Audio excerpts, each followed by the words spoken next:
I view Kinsey as one of the most treasonous Americans in human history. The charge of treason might sound a bit extreme, but the evidence shows that Kinsey's desire to document the most depraved sexual behavior led him to work with a man who seemed to personify evil itself, a Nazi pedophile named Dr. Fritz von Balusek. Dr. von Balusek was a Nazi officer, Gestapo member of the Gestapo, one of the original Nazis, by the way, joined the party very early. He was in charge of a Polish town, and he was a pedophile. Years after the war, von Balusek was arrested and put on trial for the murder of a 10-year-old girl who had been found naked and throttled on a piece of wasteland. The German authorities suspected von Balusek of the crime because the same girl had been listed among several hundred children he had raped, the details of which he had recorded in his pseudo-scientific diaries.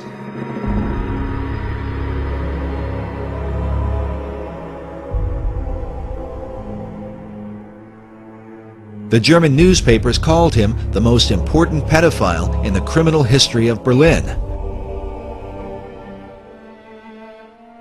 During the war, von Balusek used his authority as a Nazi officer to fulfill his pedophile desires. The full number of children he abused and ultimately murdered is still unknown.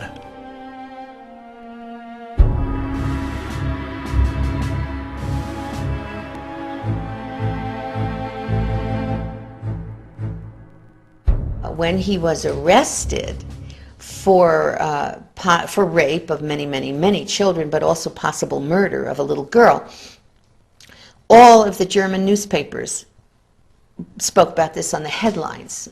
It was in the headlines of every newspaper in Germany. During the war, von Balusek was the commandant of the Polish town of Jędrzejów. There he threatened the children with certain death if they refused his sexual desires. What he recorded in his diaries of how he treated these children was so criminal that during his trial the judge cried out, quote, "This is no longer human."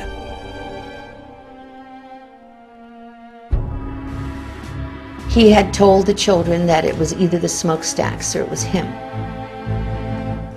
And it turned out that all the children ended up apparently in the smokestacks anyway.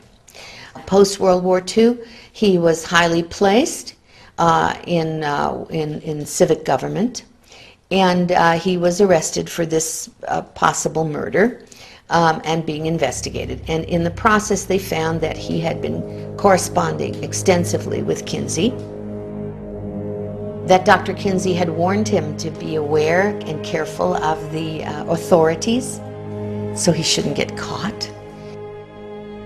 The German authorities learned that von Balusek and Kinsey had a working relationship, and that Dr. Kinsey was well aware of the vicious abuse the Nazi pedophile was inflicting upon innocent children. At his trial, the judge said to von Balusek, "I got the impression that you got to the children in order to impress Kinsey and to deliver him material." To which von Balusek replied, "Kinsey himself asked me for that." The German press was outraged, and the judge was outraged. The judge went on to say, instead of answering his sordid letters, the strange American scholar should have rather made sure that Mr. von Balusek was put behind bars. The German press reported that Kinsey's letters to the Nazi contained warnings to watch out or be careful of getting caught. They wrote that in his diaries, von Balusek stuck in the letters from the sex researcher Kinsey, in which he'd been encouraged to continue his research. He had also started relationships to expand his researches. One shivers to think of the lengths he went to.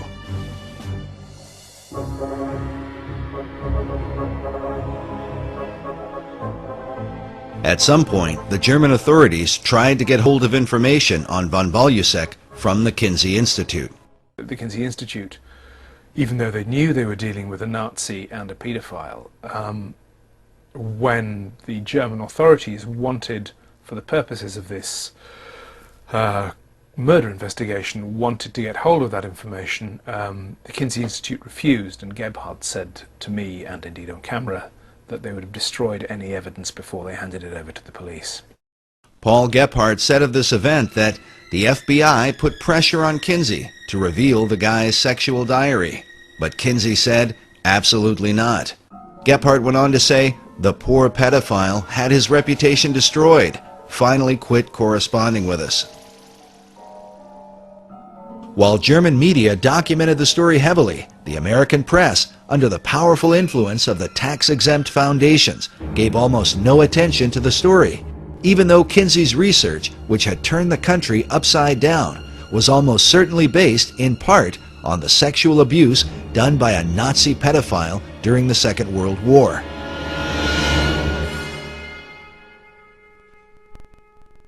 It is entirely likely that von Balusek's letters to Kinsey can still be found in the records of the Kinsey Institute even today.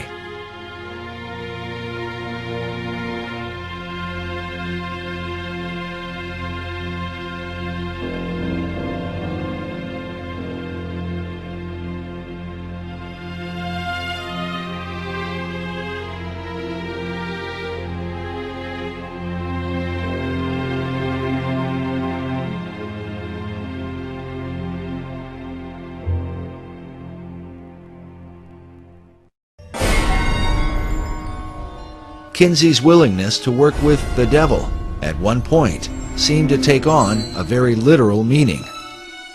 One of the interesting things I found several years ago in researching the Satanist Aleister Crowley was the influence that he has had on so many people here in the United States of America. And one of the men that he had influenced was Alfred Kinsey. After publishing his male and female reports, Kinsey began to travel abroad and study sexuality in foreign countries. In his book, Kinsey co-author Wardell Pomeroy wrote that Kinsey went looking for a prized item, the diaries of Aleister Crowley. Crowley died just a year before Kinsey's book came out. Crowley was a famous and highly controversial British occultist in the early part of the 20th century. His sexual exploits in bizarre and sometimes deadly satanic rituals had been exposed in the London newspapers. He also talked about taking a virgin and having sexual relations with her, and then upon a climax to actually murder her, cut her in 6 pieces, and put the names of the various demon gods on those 6 limbs, those 6 parts of her body. Taking the name for the Antichrist in the Bible, Crowley called himself the Beast 666. His famous saying was, "Do what thou wilt shall be the whole of the law," by which he justified all forms of immorality. Crowley had a sex temple and had practiced group sex and orgies and what have you, and so-called sex magic. Crowley was into pedophilia. He was into justifying his pedophilia. In fact, he had said, "Let me seduce the boys of England." He wanted to seduce them, and then he starts talking about sodomy and it should be acceptable. So, I mean, it was quite shocking, especially back then. Pomeroy wrote that Crowley was called by Lord Douglas the wickedest man who ever lived, and his sexual history alone was enough to earn him the title he gloried in, the Beast. Crowley kept a diary up to his death. 2 weeks after Kinsey tracked down these papers in England, he found himself in the temple that the Beast had founded in Sicily. Kinsey is pictured here inside Crowley's temple, known as the Abbey Thelema, where he performed his satanic rituals. On the wall is a picture of Crowley himself, while across from Kinsey is another man named Kenneth Anger. Anger was a close acquaintance who appeared in some of Kinsey's sex films, made in the attic of his Bloomington home. As an avant-garde filmmaker, Anger was deeply involved in the occult. He directed films with titles such as Lucifer Rising and The Invocation of My Demon Brother. Kenneth Anger is a co-founder of Anton LaVey's Church of Satan, and Kenneth Anger also was, had a penchant for younger men, for sure. Bobby Beausoleil was his live-in boyfriend. That's the same Bobby Beausoleil that committed the first murder, killing Hinman for Charles Manson. That was his live-in boyfriend. He played Lucifer in one of his occult movies that extolled the virtues of Aleister Crowley's magic and what have you. In this image from one of Anger's films, we see Bobby Beausoleil, who would later become one of Charles Manson's killers. He's standing next to a doorway with Crowley's maxim, "Do what thou wilt," painted on the door. A phrase that certainly fit with Kinsey's own view of human sexuality.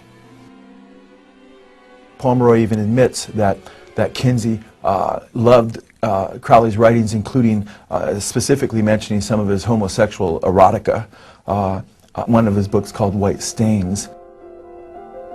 Kenneth Anger is quoted saying that Kinsey was obsessed with obtaining the great beast's day-to-day sex diaries. To obtain grant monies and maintain the support of the university, Kinsey needed the excuse of research to validate his 24 hours a day obsession with sex.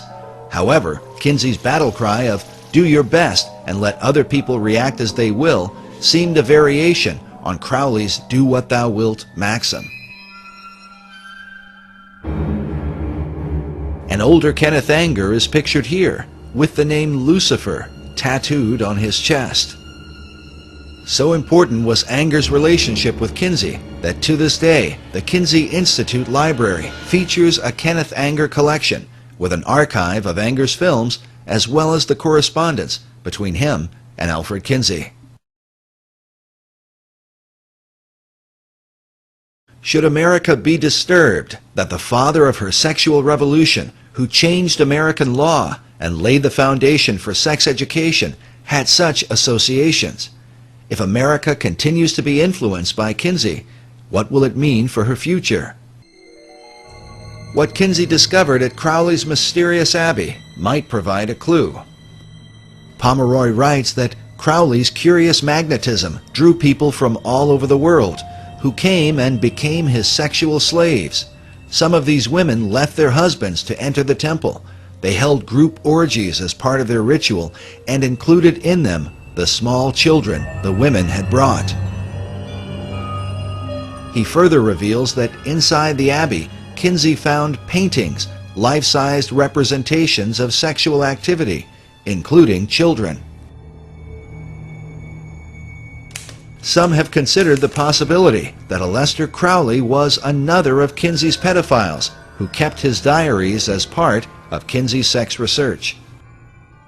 I would be surprised if Kinsey was not, in fact, either paying or communicating with Crowley regarding his sex diaries, because Crowley was more open and more public with his sexual exploits than pretty much anybody of the time. He was known as the wickedest man on the earth long before Kinsey would have gone to him.